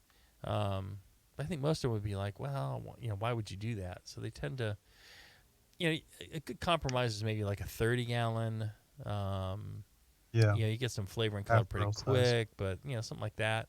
But I really wouldn't go smaller than that. I tend to try and make the beer to fill up the larger vessel. You could brew into 10 carboys or 11 carboys, and just keep it there. If it takes you a month to brew the beer, as long as it's clean, and you keep it at a moderate temperature, and you transfer it off the yeast at some point, you could store it, uncarbonated, in the carboy for a month or two. That's a good point to bring up, is getting the beer off the yeast before you put it in the barrel. Yes, because you don't want any autolysis flavors. Right. You brew the beer. You let the yeast settle out, and you transfer only the beer to the vessel. If you're going to add any more yeast, it needs to be something like Brett, or organisms. It could be bacteria, because if you just transfer all that yeast in there, it's going to die, become meaty. I taste that fairly frequently in competitions. It's just this meaty. Soy sauce, umami, Vegemite type of thing in some of these barrel-aged beers. And it's clear that you don't want to ferment in the barrel. You don't want to transfer all this yeast into the barrel. You want to go clean. And it makes a substantial difference. Have I said everything I want to say about that? I would personally, just figure out a way. A lot of clubs will do it together. They will brew.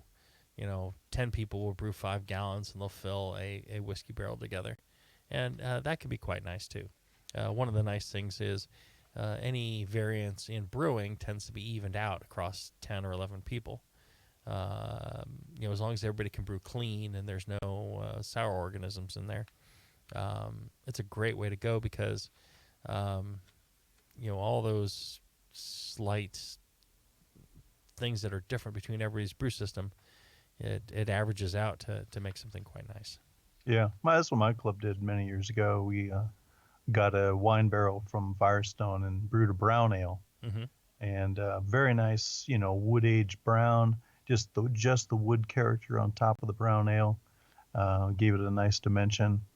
And then subsequent brews we did with that barrel actually started souring, and so we got into like the Ode Brewing, sour brown ales that turned out very nicely from that.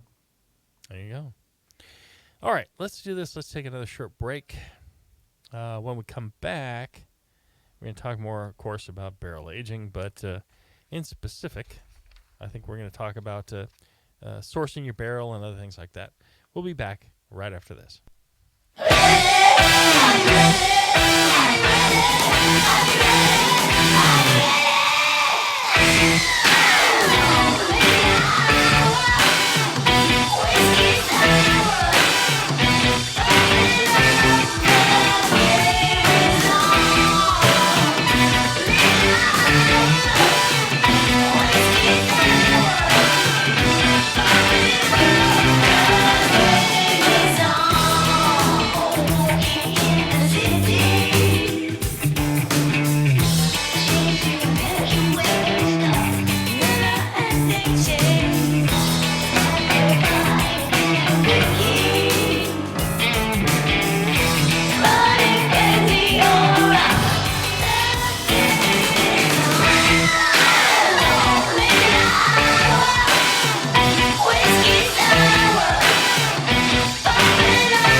talking about barrels and barrel aging, everything you need to know about getting your barrel program going,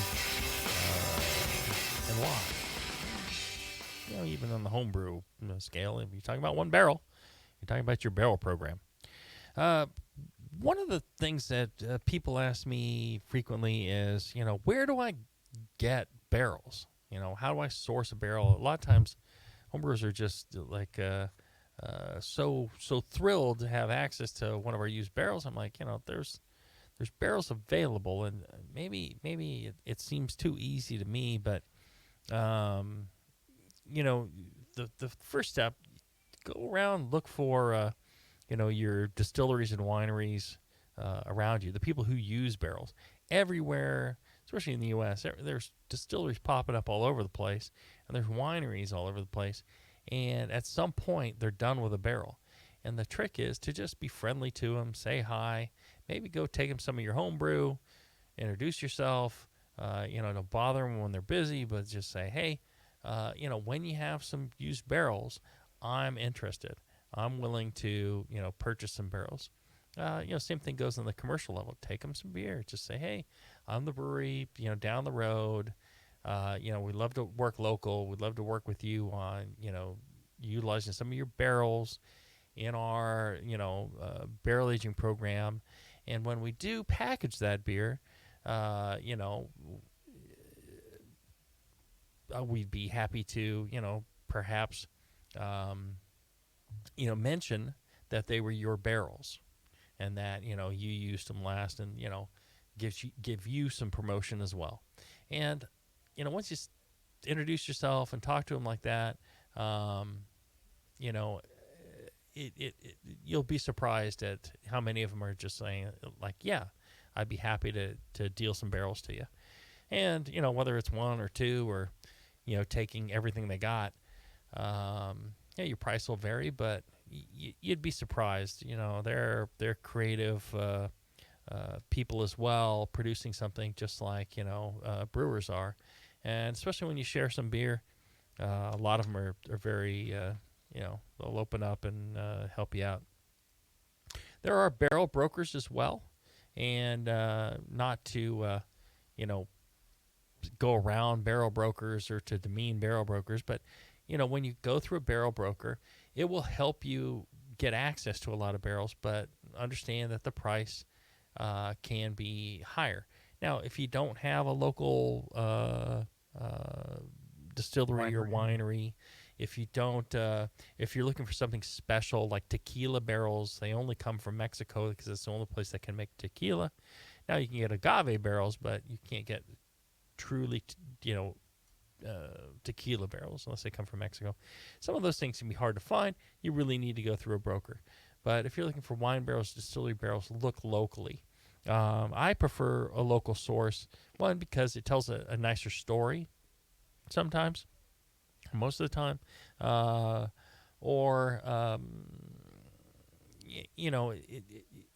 it's generally cheaper. Your transportation is much less. It's very expensive to ship barrels. They only fit maybe 4 to a pallet. Depends on the size of the barrels. And, the price of shipping a pallet nowadays has really gone up. So really adds to the cost. You can end up being $400 each into barrels if you're not careful. You need to keep that cost down so that you can sell the beer and make a profit. If you're commercial, or if you're home brewing and have tons of money to throw away, then well, it doesn't matter. But yeah. What should people look for in the quality of the barrel that they are purchasing? That's an excellent question. So if you're looking for cheaper barrels, sometimes you're gonna possibly run into problem barrels. Doesn't mean that they're not necessarily worth buying or taking, because a lot of the problems can be fixed. There's a few things you should look for that just are more of a pain, and probably preclude you from taking that barrel. Moldy smells. Open the bung, sniff inside. If you smell mold or take a flashlight, always take a flashlight and look inside if you're inspecting barrels. If you see mold inside, it can be fixed, but it's going to take you money and time. If you're getting the barrel for like $5 and otherwise it looks good, you might take a flyer on it. Mold is not necessarily the problem to beer as it is to wine, and it's really no problem for spirits a lot of time. Once you get rid of it, the flavor doesn't necessarily go into what you're doing, but it's something to watch out for. If it's in a lot of mold and has a really pungent aroma, I'd skip that barrel. Beetle holes. Now you'll see these on the heads and around the heads. Small, there's a boring beetle that comes out every like May to July in the United States. Oh, you mean like Ringo? Yes, and it will play on the drum heads of your barrels and make a whole bunch of little holes. They lay some eggs, and these will eventually cause leaks. It may actually be leaking. If you see any beetle holes, just skip those. Again, it can be repaired, but you want to skip it. Untreated water. If there is water inside the barrel that is just sitting there, rainwater or something like that, you got to be careful. Again, that can cause all sorts of bacteria and mold. Generally, what you want is a compound of essentially Camden and citric acid that will preserve it. Another one is to look for cracking staves. So these staves are bent, and sometimes they will split. They still hold water, but they will pop and they will crack across the stave. And this is something you want to avoid because that's going to become a really weak point. If you're stacking a lot of the barrels, these can pop. I haven't had it happen, and I've got a lot of cracked staves, but I would just avoid if you're buying barrels cracked staves. Loose heads. If the head wiggles around a lot, if the bands are loose, the barrel's dried out. The people who make barrels, they will tell you that as long as the barrel doesn't get damaged or things get shifted out of place, every well-made barrel will swell up again tight. The reason that the bands are loose, the reason that heads are loose is because the barrel dried out and the wood shrank. If you add water back to it, hot water, or your barrel solution back to it, and give it time, eventually it should return and seal back up. I've had barrels that have taken 3 days and 1,000 gallons of water, but eventually they sealed back up. And, things that seemed impossible to seal up, where you could see daylight through the staves, they've sealed up before. So it is possible, but in general, things that have dried out, you need to get them cheap. Anything with any of these problems may not be the end of them, but you just have to be aware that it's going to take some fixing. And if you don't have the time, if you're homebrewing and you want to have fun, you can take any barrel. Just if you can get a barrel for free for $5, I'd take a flyer on it, and while I'm out there having a beer, I'd fiddle around fixing it up, and you can make it work. And then there's also the whiskey fungus barrels. Again, I would avoid those if there's not necessarily avoid those, but there is a specific whiskey fungus that you'll see that may not be actually an issue for your beer. So those are some of the things. You're saying it's a positive thing? I mean, it adds complexity, or no? No. It just it is the common fungus that happens on whiskey barrels, and you'll see it just coating the outsides. It does not mean that it is got on the inside, right? Because it tends to form when whiskey is leaking or spilled or something like that, and when it's leaking out of the barrels. It could be a sign that the barrel is quite leaky as well. Okay. So that's one of the things to kind of look out for. The main thing you don't want is, especially in a production environment, a commercial environment, a ton of work fixing barrels.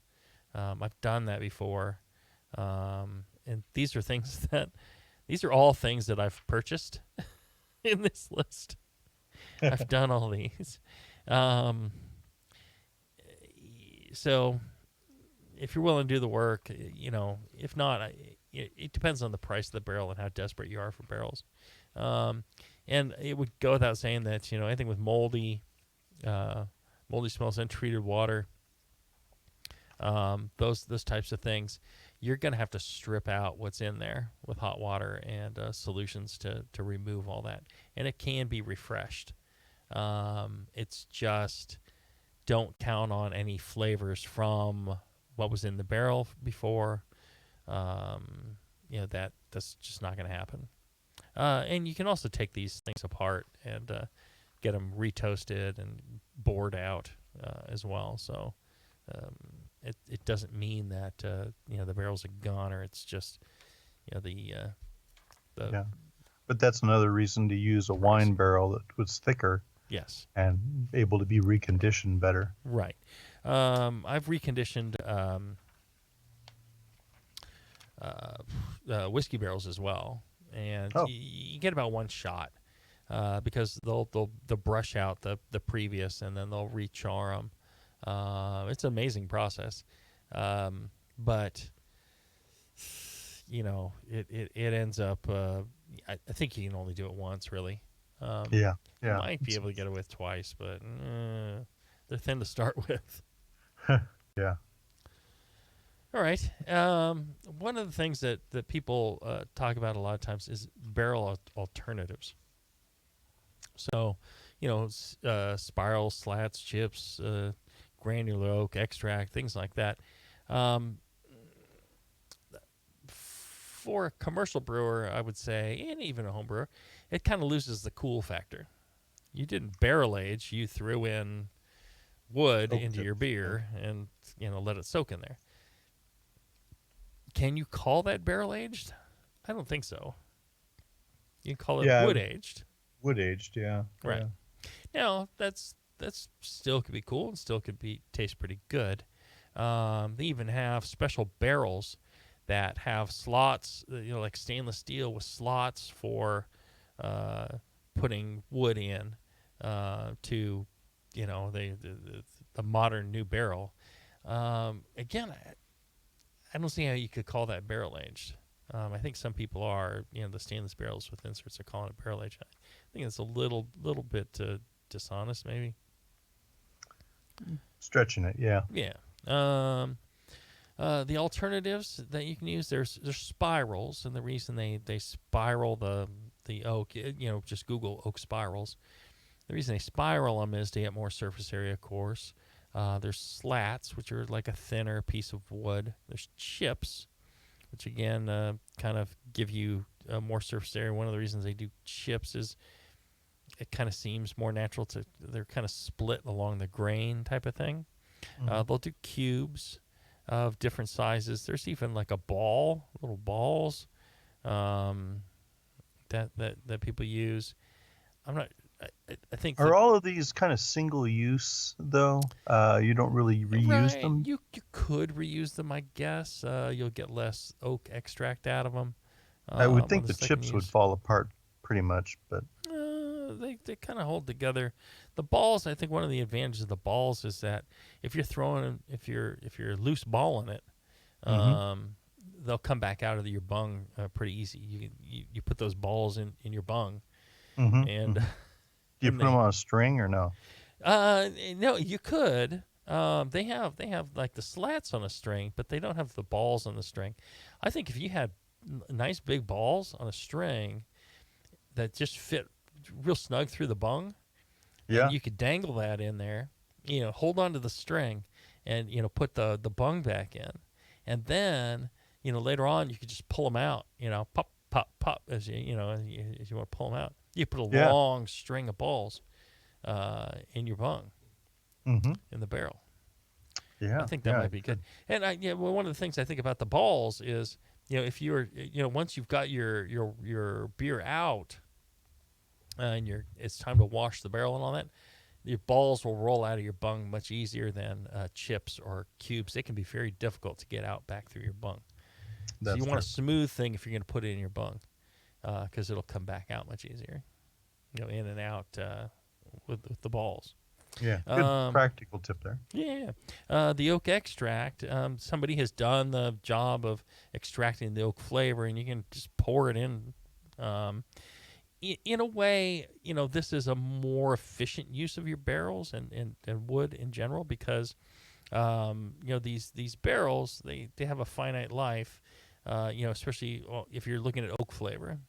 And, you can add back a little bit of fresh oak character, whether it be chips or balls or cubes or granules or spirals or whatever. And you can get these things nowadays in a wide array of toast levels, charred. You can get any of these to add, and you could put them in, a carboy. You could put them in, a plastic bucket, whatever you're storing your beer in. Even in a keg, you could add these things and develop some of the flavor. One of the things I like about using these things in a keg is that you can put them in, and then you can take your time in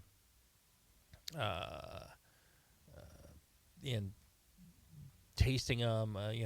Weekly, pour yourself a little bit, and see how that flavor is developing. One thing I need to say is wood soaked in spirits. It's not the same as a barrel. All the time you're like, I'm going to soak some oak. I've been soaking oak cubes for a week in bourbon, and now I'm going to add them to my beer, and that's going to somehow be. I'm like, you might as well, and we've talked about this before, you might as well just pour the bourbon in. I don't think that you're going to get, the true character of a barrel, that's been sitting for 5 years or 10 years.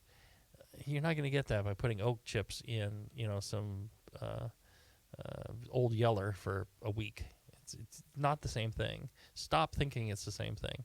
I mean, you can do it. It's not the same thing.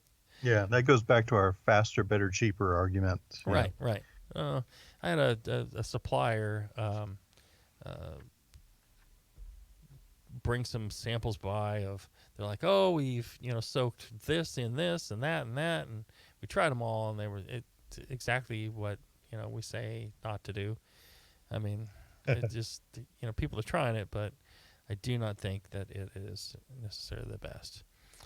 All right, I think that's gonna pretty much wrap us up for this show. And Justin, yeah, I think that's been solid. That was great. That was wonderful. Solid as oak. Yep. Solid as firm and hard as wood. As a piece of good old American oak. Yes. Well, and we will continue the next show. We're going to get into some of the woods that different types of woods that you can use, barrel maintenance, sealing up barrels. We've got barrel cleaning. Lots to cover. Barrel dry storage, bung types. Look at those bungs. Yeah. Those are good-looking bungs. Logging, storing, harvesting.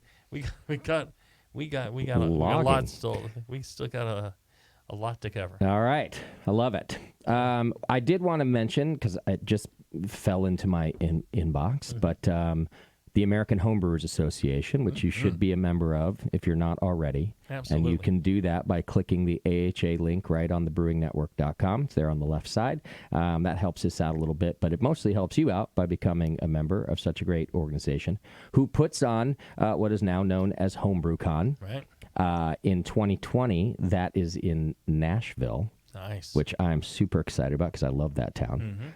So that's in Nashville. And anyhow, you can now submit a proposal to be a speaker at HomebrewCon. They just sent out the invite for that. The deadline to submit is Tuesday, December 17th. You can probably go to homebrewcon.org, and there will be a submission button there.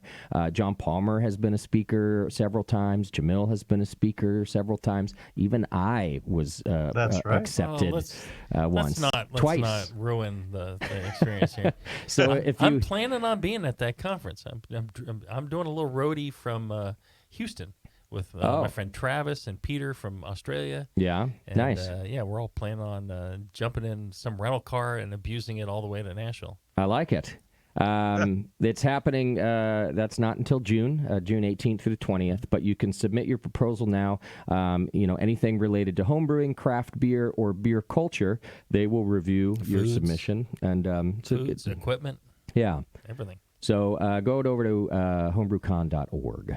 And once again, the deadline to submit is December 17th, so it's coming up already. There you go. Yeah. There you go.